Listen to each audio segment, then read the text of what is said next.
दोस्तों, आप लोगों की जेब काटने के लिए, आप लोगों को मेडिकल के जाल में फंसाने के लिए, जिसे मेडिकल ट्रैपिंग कहते हैं, उसमें उलझाने के लिए एक झूठ को इतने बार बोला जाता है, इतने इतने बार बोला जाता है, अलग अलग प्लेटफॉर्म से बोला जाता है, अलग अलग जगहों से बोला जाता है कि वो सच लगने लगे।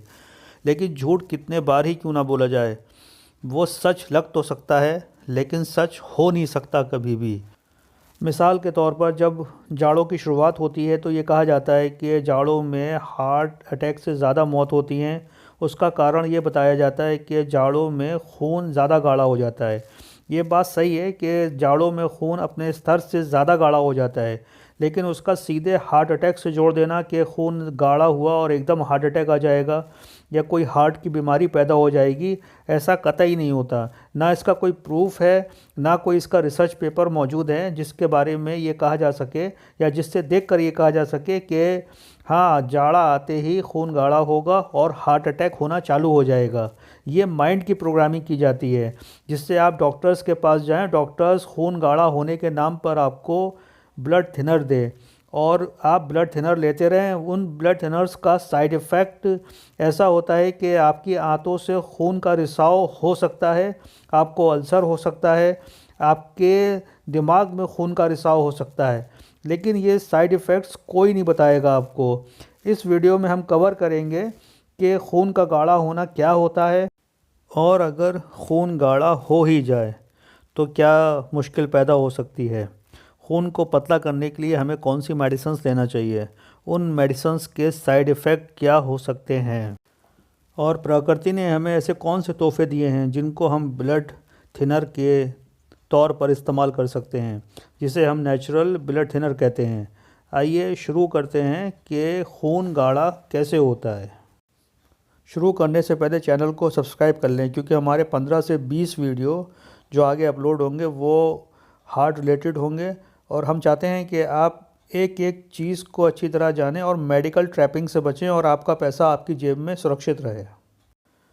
अब जानते हैं कि ब्लड का गाढ़ा होना क्या होता है। ब्लड सर्कुलेशन में जब एक्सेस ब्लड सेल्स बन जाते हैं तो ब्लड गाढ़ा हो जाता है। हेल्थलाइन की माने, जो एक हेल्थ ऑर्गेनाइजेशन है जो अपने रिसर्चेस में बताती है कि ऐसी बीमारी जो ब्लड क्लॉटिंग को प्रभावित करती है, इससे भी खून गाढ़ा होता है। और ये बताती है कि ब्लड में अतिरिक्त थक्के जमने वाले प्रोटीन का होना ब्लड को गाढ़ा करता है। ब्लड के गाढ़े होने से कौन सी बीमारी हो सकती है, तो ब्लड के गाढ़े होने से हाई ब्लड प्रेशर हो सकता है और ब्लड क्लॉटिंग की समस्या हो सकती है। तो ब्लड को पतला करने के लिए कौन से ब्लड थिनर लेना चाहिए। अगर किसी डॉक्टर्स के पास आप जाते हैं तो वो आपको वारफेरिन, एस्पिरिन, डेल्टाप्रिन नाम की दवाइयाँ देता है जो कि ब्लड थिनर के तौर पे ली जाती हैं। लेकिन इन ब्लड थिनर्स को लगातार लेने से आपको कुछ साइड इफ़ेक्ट्स होते हैं जो हम पहले आपको बता चुके हैं कि आपके आंतों में खून का रिसाव हो सकता है, आपके दिमाग में खून का रिसाव हो सकता है, आपको अल्सर हो सकता है। तो ऐसा कौन सा ब्लड थिनर लें कि जिसके साइड इफ़ेक्ट्स ना हो।